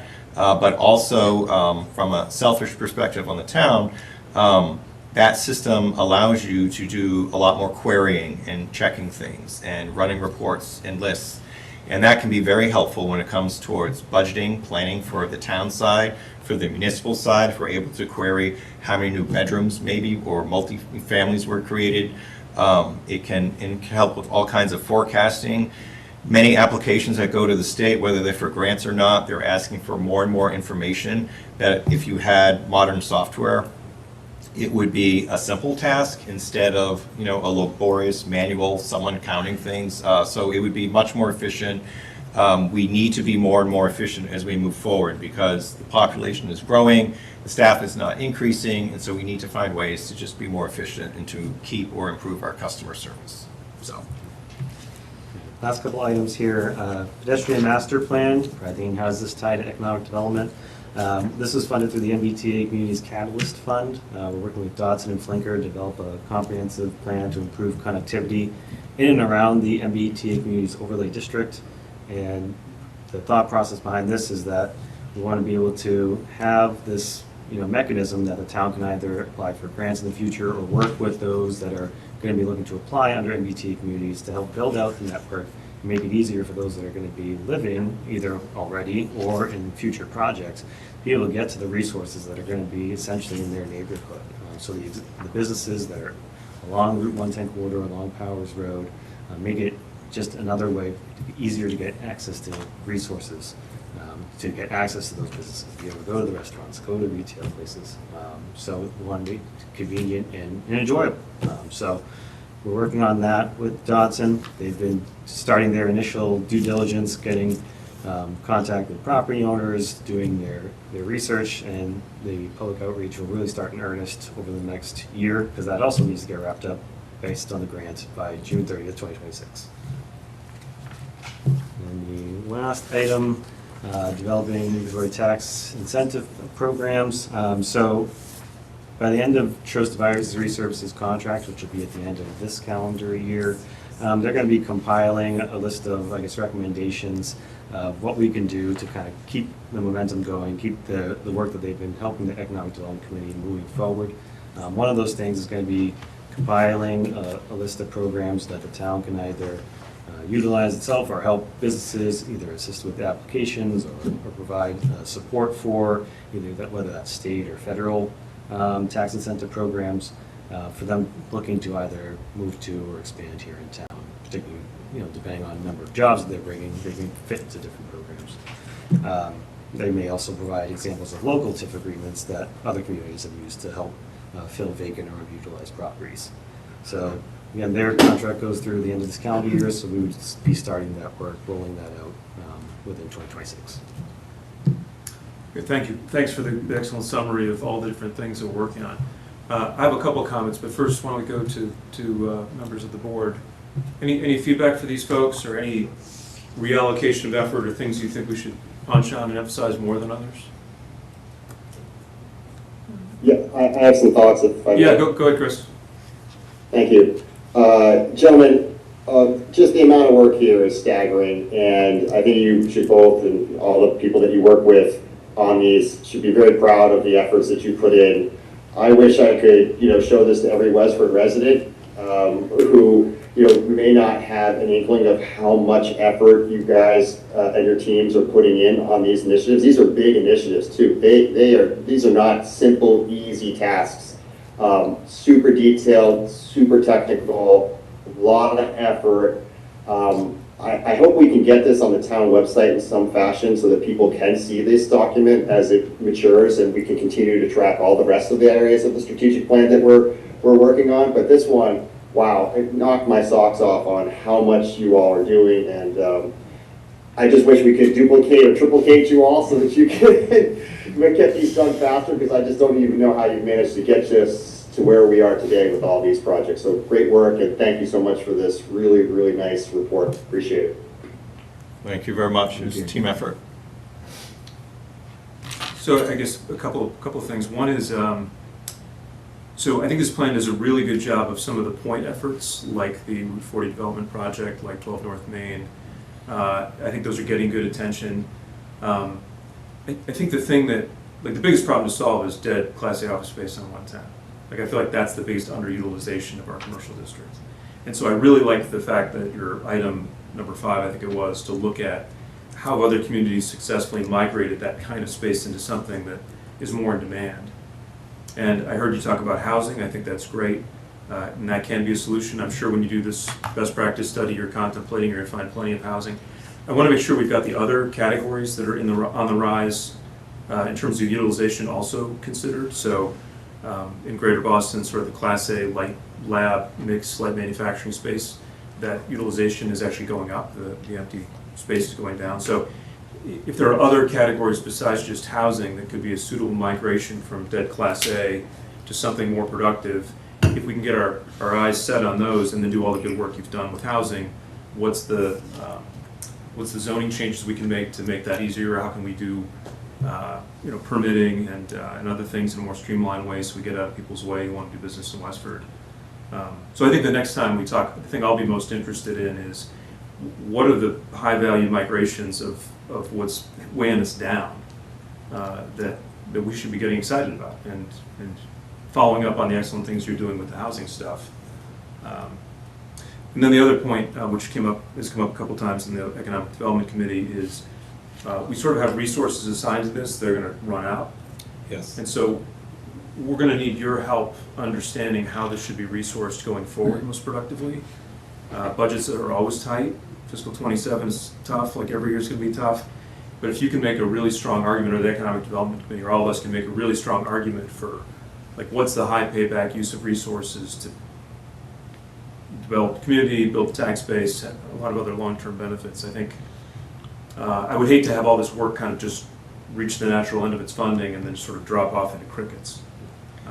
So anything you can do to help us kind of we agree. Speed up and kind of, because it's going to be a tough fight. So the sooner we start, the better. Yeah. Not a fight, but it's going to be tough to justify it relative to teachers and firefighters and all the other things we have to support here in town. So there's a little bit. You mentioned the need for new permitting software. So that's a great use case in my mind where you have a really good reason for why we need to spend the money to purchase something like that. So I'd like to see that come forward at some point in a more meaningful fashion so that we can consider it as when we go through the budget process. I mean, hey, we may not have the money, but if we can, I think it is a good area for us to really consider putting some funds in, because you brought up some really good reasons why we should be doing that. Yeah, thanks, Chris. I guess other comments or feedback from the board? I think I shared like 5 things that the Economic Development Committee raised. So those weren't all my comments, those are things that the committee had. Yep. Yeah, on the Route 40 corridor, you talked about $21 million for improving the grid. Now, one of the things we talked about when we were developing the MBTA overlay was that the developers would carry the burden for the additional utilities, whether it be sanitary or whether it be electricity, for their particular project. So where's that $21 million come from? So that $21 million is for adding a new feeder line from the Concord Road substation down Concord Road, down Littleton Road to the Regency site. And I'm not saying that's the end of the line, but it goes towards that direction. So the applicant, if they move forward with their project, they would be on the hook for approximately, I think, $3.2 million or so. And then what National Grid explained to us is they look at the additional capacity provided by that upgrade, and whoever ties into that, who needs that excess capacity, they pay their prorated share of that. So they take the fraction of the additional capacity and they pay that fraction of the improvement costs. So eventually, as people tie in and connect and use that added capacity, they sort of pay for it. How they fund that improvement until they get those monies in, that's above my pay grade, but As long as it's not the tax. it's not the town. It is definitely not the town. It's the people, it's the users that tie in. Other feedback, or are there any questions from the public? Yeah, please, Andrew.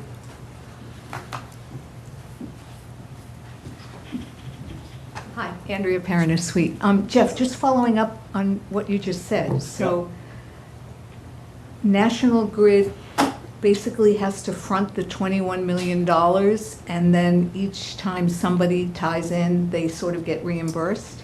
I'm not sure it's quite that simple. I'm sure I didn't do it justice, but we know that the estimate, and it's only an estimate, that the Redgate, the Regency site, they would have to pay approximately $3.2 million to get that capacity. And that does not mean, they told us, National Grid did, that people who draw on that excess capacity, they would then be paying their prorated share. Right, I guess though my question is, and I know you can't answer this, so it's a rhetorical question, but why would National Grid basically lay a new feeder line for $21 million when to service, at least to start with, one project that's only going to pay $3.2 million? So I sort of question where National Grid is going to get $21 million to do that when their immediate return is only going to be $3.2 million. So I question that, which then raises the question, would they even do this at this point in time? And I know that's an unanswerable question, but it's out there. No, it's a great question. I think they play the long game. They know they'll eventually have a customer base, and I think there are a lot of users along that way where currently there is vacant space or underutilized space. I think it will also serve some other issues that they have in terms of it'll be a more efficient system. So I don't think it's just about providing service to that one user, but I think it's a bigger fix, but it's certainly, I don't know how to explain it, so. Okay, thank you. Yep. Yeah, so maybe just keep a what trust but verify kind of look on how this whole scheme actually works. Other questions or comments on this tonight? One thing I'd like to point out, if nobody on the board has anything, like Kristen mentioned, this is still very much in development the way we're using it, so we'd love to get some feedback. Doesn't have to be now, it can be after you've had a chance to digest, in kind of the form in which you're getting the update, because we're, like she said, we've built it in Excel really so we can manipulate it easy and then eventually transition it to something that can be automatic, say to the website, for example. This is very much a beta test for us, so feedback on that mechanism would be really helpful for us moving forward. The other thing I'd point out, and this is kind of drawing on Chris and Tom's comment, this is important. One of the things that we really need to be doing and we need to be using these strategic plan updates for is identifying when we're running up against an obstacle and what kind of a resource it's going to take us to get past it. So in the past, we may have lost that information, but understanding that we're going to run out of these temporary funds, we're going to have to identify along the way on these plans where we see future resource limitations. So that will eventually get us kind of tied back to the budget. So when economic development or planning, for example, comes forward in future budgets and says, we're going to have, for example, funding for a consultant, funding for a staff, this is the tool we're going back to look at that. And you saw that with not just the strategy one on the goal one, or excuse me, action item one on strategy one, but in the permitting software, for example. The limiting factor that we've run into with at least getting a few more years out of our current permitting software is IT capacity. So these are the things that we'll have to come back to say, this is where we've identified a bottleneck and use that to feed the budget discussion in future years. So work in progress, but I'm glad to see it seems to be well received. But keep in mind, this is a tool we'll build on and identify gaps for future budgets. And we'll get this up on the strategic planning website this week. So we're not saying that it needs to go further. Like, this is a draft, it's presented today, we'll get that up on the website and make sure that people have visibility to it. Yeah, I think for a first outing, it was a very useful update in a good format. Great. Was there a comment? Okay. Tom, yeah, go ahead, sorry to interrupt. Yeah. I just wondered, would it be useful, you have the sort of header categories, notes, responsible parties, references. Would calling out or have a call a heading of risks or something like that, that you've kind of identified some risks in the quarterly updates, but maybe bringing them out and making them a little bit more noticeable will help all of us track and make them more visible for all involved. Yeah, I think that's definitely something we can look at. I mean, ultimately, we're looking at each one of those cells as being a field in a database. So hopefully we'll be able to pull all that stuff and being able to identify a bottleneck or a risk or some future resource need, that'll pull in, and it's going to be a process, but I think that's a useful thing. Yeah, I mean, to that end, breaking some of these key pieces of information into discrete fields rather than putting them into a free-form text, input in a database, it's a lot easier to search, a lot easier to report on. If we could do that from the start, I think that will pay off dividends if and when we get it to a database type solution, in my opinion. I like it. Yeah, no. Okay, why don't we move to wrap this up? I guess if we're, it sounds like we're doing two things. We're sort of making a very detailed, sort of tied to budget action tracker thing. For public communication purposes, I think this might be a little heavy, so you may want to consider, is there a way we can take the really great and exciting things that you've identified and make it easy for the public to absorb in a simple way, kind of in a headliner? They give two different audiences here. I think you've got people who would be very interested at a high level in what we're doing, and then you've got this kind of very rigorous sort of breakdown. So yeah, we'll have the KPIs too might at be some useful. point. Okay. So, great. Why don't we move on to old new business? We already covered 1 and 2. Thank you. Thank you. Yeah, thanks, guys. Thank you. Next up is discuss the Code of Conduct policy. So, thank you, Noel, for surfacing a draft of the Code of Conduct policy. I guess we have two questions. So I had a conversation with Noel earlier, and I guess one thing maybe to start with is to revisit, do we as a group feel like we need a Code of Conduct policy? The issue was raised, there are best practices out there supplied by a bunch of different organizations. Where would people rank this in terms of the urgency? Does it still feel like something that we want to tackle? And I guess maybe Noel, I'll just ask you if you don't mind. So I know you've been closer to this than I think many of us. So before we dig into like wordsmithing or editing, I just want to take a pulse and see if we all are still on track here to think this is an important thing to do. I understand the intent in this and promoting civility and accountability and respect in the boards and committees, and we all want that. But I feel like that we all take an oath in our boards and our committees, and that oath kind of encompasses this code of conduct. It feels a little redundant to have it, and I'm not so sure that it's needed. Okay. Yeah, that's where I'm at. Okay. I guess let me just check the pulse with other folks about, do we feel like this is something that's needed? Do we want to fast track to do? I mean, I think my feeling is that while the oath, I think if at a high level the oath and the code are sort of have the same intent, particularly if you ever wanted to give someone sort of structured feedback in a case where maybe people weren't sticking to the kind of spirit of the code. Having a code, I think, would help. Meaning, like, if you go through the code, it's actually pretty specific about lots of things that are kind of good practice and good guidance. If we did have an event where someone was behaving in a way that we felt like was counterproductive and that it didn't support the code, it might be a little bit easier to go to them and say, hey, look, here's some things in this code that we have that we'd like you to think about. We'd like to think about it. Are you sort of interacting respectfully with this group? So just another context that I've had, the reason that you have a code of conduct is mostly to help kind of nudge people back on track if people have, aren't behaving in a way consistent with values.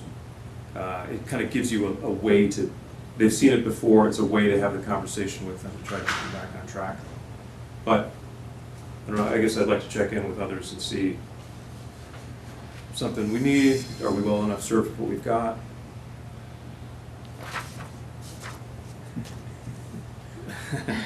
I think since Noel raised the issue, it's a good question. I mean, we should decide, I mean, we don't all have to be anonymous all the time, but as a group, we should decide if we want to, keep developing this. So my feeling, Tom, is, so we got here for a reason, right? So a lot of us have been involved with town boards and committees for a very long time. We haven't had a document like this, but for whatever reason, within the last year, there's been some situations that maybe could have been helped along if this type of document existed.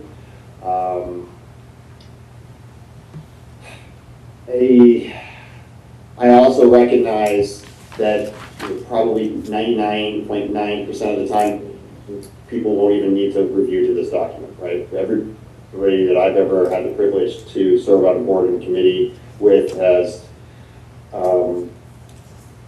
worked very diligently and professionally, and it's been just a pleasure to interact with, and haven't had a need to refer back to a document like this.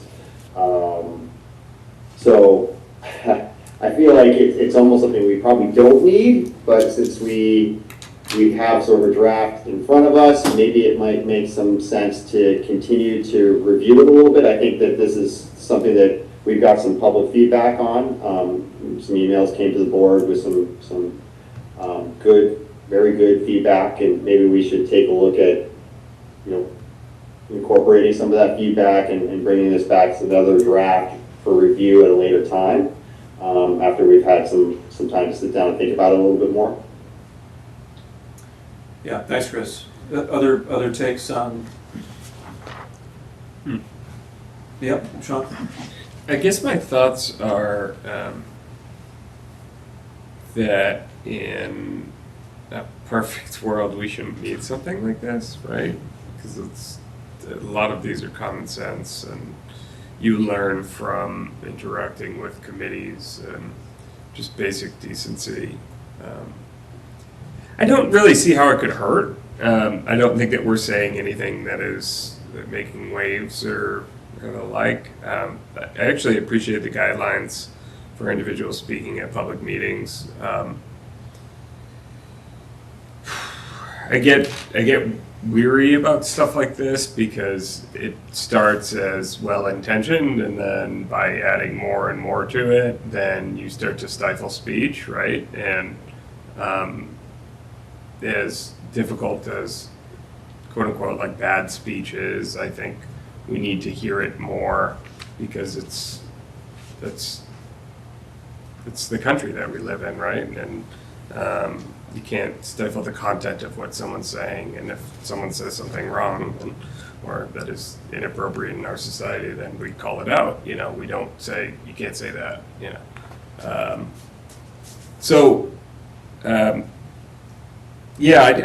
don't see how it can hurt. One thing that I think that's missing in this, and maybe if we continue to develop this, would be how this applies to 21st century and social media, right? And that's left out of this. And I don't know if we call that out, but that has completely changed the game and how town politics plays out, right? So, just some thoughts. Thanks, Sean. So I was looking at this one that we have here, and it's launched into some other areas other than just personal conduct, because it goes into areas like conduct in relation to the town manager, conduct in relation to the town staff. And I think that's operational. I don't think that's a conduct policy. I don't think you should be looking and say, well, you're guilty of breaking the code of conduct if you have to talk to somebody about something. It strays into the area of kind of control, either speech or interactions.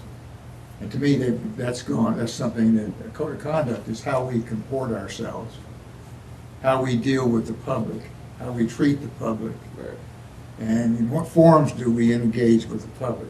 Do we get on social media to criticize and stuff? And then also, what's your personal conduct? You want to get into that. And so I'm a little bit leery of that. There are a couple areas in here that I would not, I would like to either change or delete. And the rest of it is pretty much the way we operate. I mean, you know, I haven't been to a select board meeting yet that's erupted into anything that's improper. I mean, we've, by and large, every committee I've been on has comported itself very well and treated everybody very decently and worked hard for the community. I didn't, you know, it might be something that says, you give somebody and say this is the way you're expected to act. But I think that's in the handbook, MMA handbook for select boards. Something about conduct. And I know that some towns have that. But I think we've got to be careful on what we include. And so as you bring up social media, personally, I just think that we should use that as gathering information and not really just put it out for information and not get into any kind of, you know, personal issues and stuff. So anyway, that was my concern. Okay, so I understand. So you've got questions about scope. Yeah, scope. Is it beyond how Yeah. appointed members of committees are expected to comport themselves? That's right. Versus kind of a creep. Yeah. Okay, I hear that.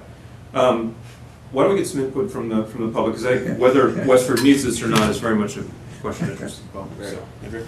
Thank you. Andrea Peraner-Sweet. So first of all, I want to say that I'm really disheartened that you folks as a board feel like that this town needs, and its volunteers need, a code of conduct. It's really sad to me that you believe we've reached this point, because that's not the town and that's not the community that I know and that I've served for more than 30 years. So I want to start with that. That being said, well, there's nothing controversial about the draft that I saw in your packet. The fact of the matter is that it's standards, you know, courtesy, civil discourse, respect, disagreeing agreeably. These are all just common standards of behavior. These are standards that I walk into the Nabnasset school and I see on the wall at the school that this is how we're going to, how students treat each other and how we treat our teachers. And so, while there's nothing controversial about it, and frankly, you know, Tom, I hear your comment that we have something to abide by. I don't know that we need a code of conduct to ask people to behave this way and to act this way. So that bothers me. And furthermore, there are parts of that of the draft that actually are included in the state's conflict of interest and ethics laws. I mean, you know, you can't accept money, okay, you know, from somebody who's before you. That's a state ethics law, okay? So, you know, part of this, some of it is just simply redundant. That all being said, the next question that arises for you folks is, how are you going to enforce this? Okay, who's going to say what's a violation of the code and what isn't a violation of the code? Some person comes to you and says, you know, this person said X about me and, you know, blah, blah, blah, blah. And you have to sit as basically the moral police to decide whether or not it actually violates the code of conduct. Frankly, I wouldn't want to be in your position anymore, having to make that decision. But how do you make that decision, and how do you decide in one circumstance it is and in the other circumstance it isn't? I think that opens this board all up to arbitrary, to claims of arbitrary and capricious decision making that could really open a book of, just lead you down a really bad path. So I think you need to think about that. And, you know, finally, a code of conduct, a piece of policy, a piece of paper or policy for anybody who's going to behave this way, I highly doubt that that's going to stop them in any way. And while you may have something to point to, Tom, the fact of the matter is you don't need that to point out to a member of a committee or a member of the public when they're acting disrespectfully or when they're not acting courteously, or reminding people that, you know, we will not engage in personal attacks on folks.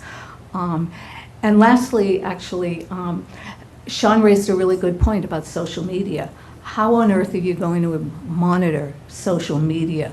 And, you know, let's remember that, you know, for some folks, you know, if they've got, you know, personal and private social media pages, you know, those are their private those are their pages. And as somebody recently said to me, you know, it's like their backyard. They get to choose who plays in their backyard and who doesn't get to play in their backyard and how they play. And it's not up to this board or anybody to tell them. So I end where I start, which I find, as I said, disheartening and sad that you're in a place where you think you need to consider this. And so before you really consider implementing it, I think you need to just think about what it all means and give it really careful consideration before you adopt anything. So thank you very much. I appreciate your time. Thank you, Andrea.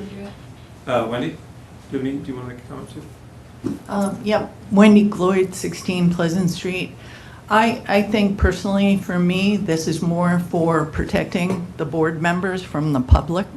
I personally have been attacked by a community member, and the attacks, even though they are my private speech on social media, they have been viewed as if they were a lens that I have to follow DEI policy, and that community member has gotten to run rampant on deciding what that should be for over a year. And the previous select board chair actually, I think, did me a disservice by fanning those flames and asking for more information.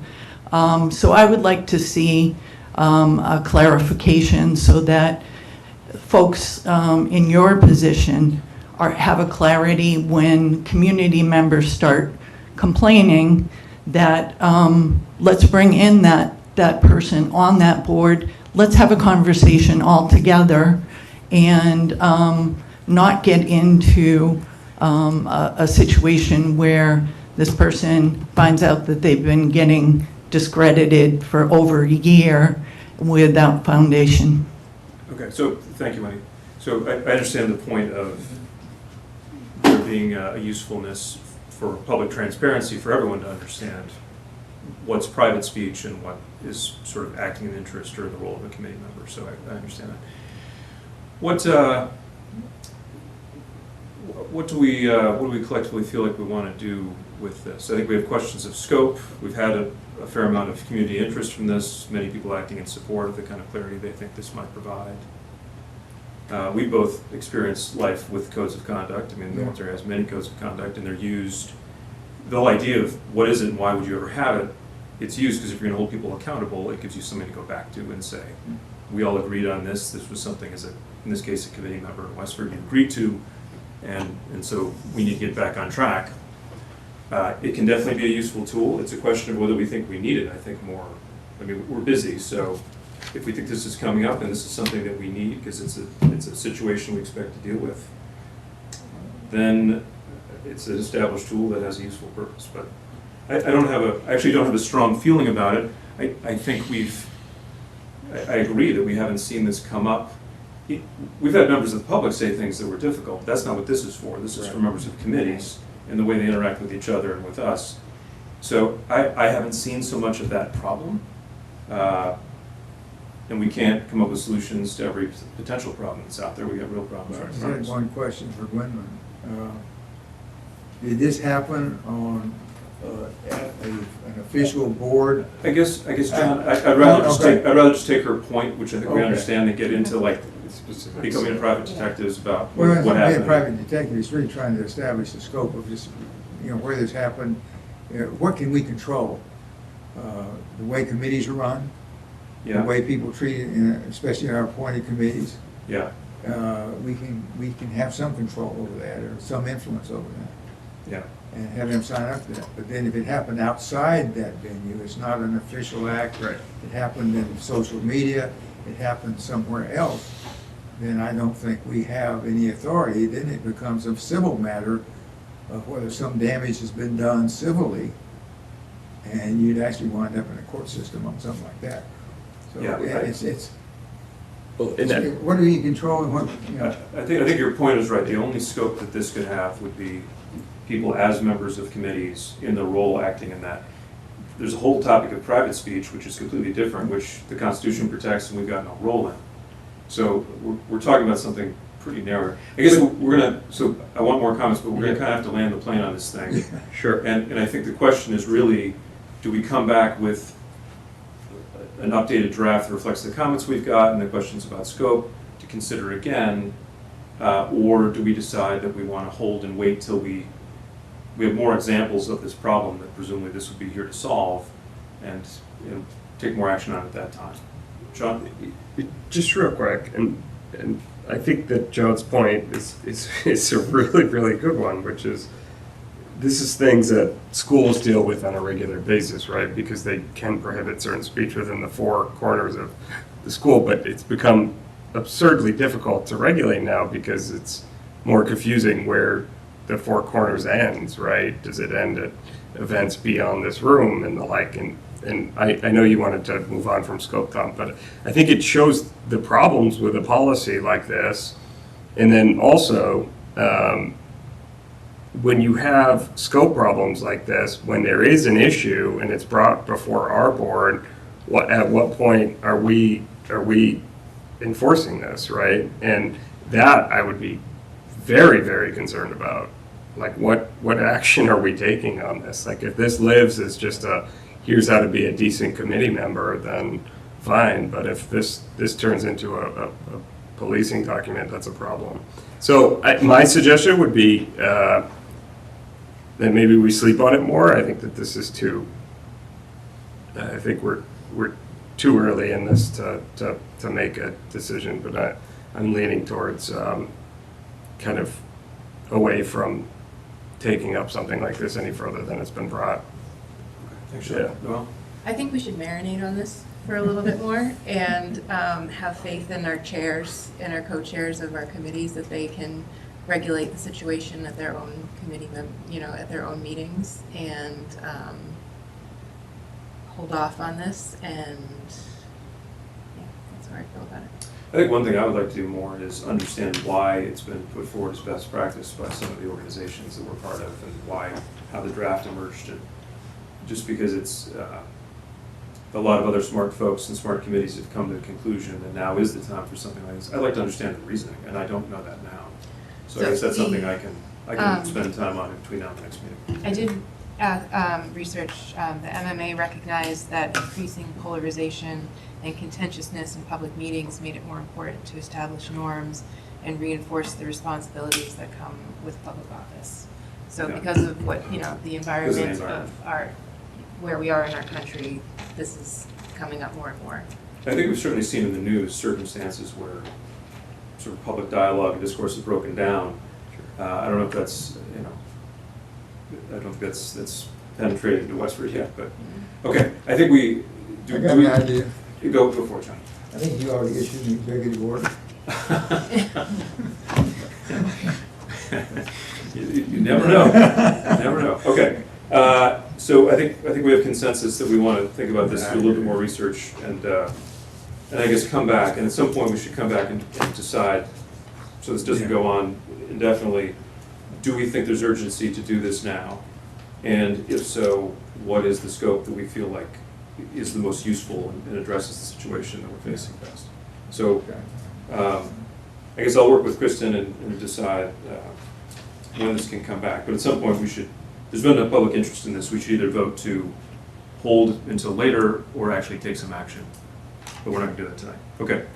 Hey, Tom, I'm sorry, before you move off, just one final thought. As part of this information gathering on whether or not we decide to move forward with this, I think it would be helpful, at least for me, to have some input from our legal counsel on whether or not a policy like this would be, harmful or helpful to the town.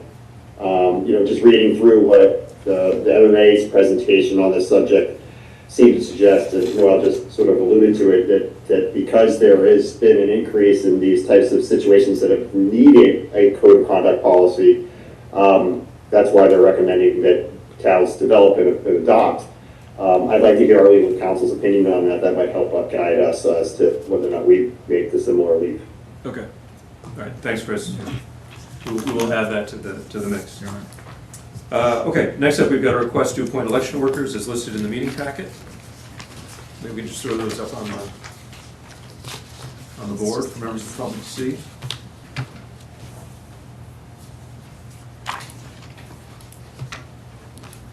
While we're doing that, any questions about the election worker list?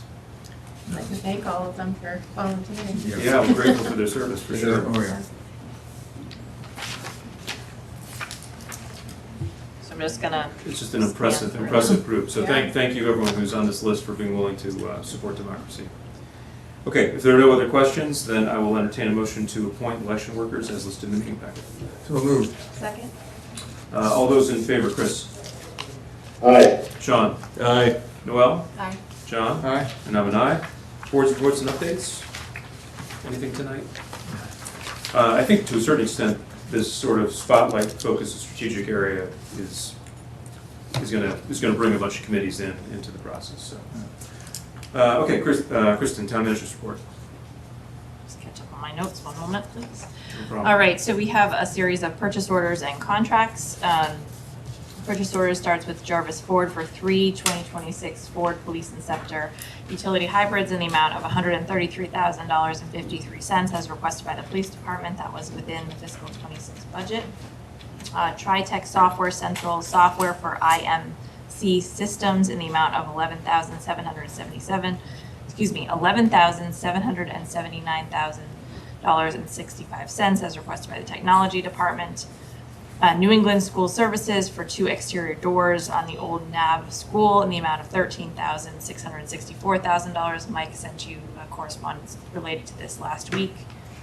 Interstate Water and Wastewater Inc. for repairs to the Blanchard Wastewater Treatment Facility in the amount of $35,000 as requested by the Water Department. And Colonial Ford for a 2026 F-650 bucket truck in the amount of $241,082.40 as requested by the Public Works Department and approved under the capital plan in the 2025 annual town meeting. If there's no questions, I'm happy to move forward with contracts as well. Okay.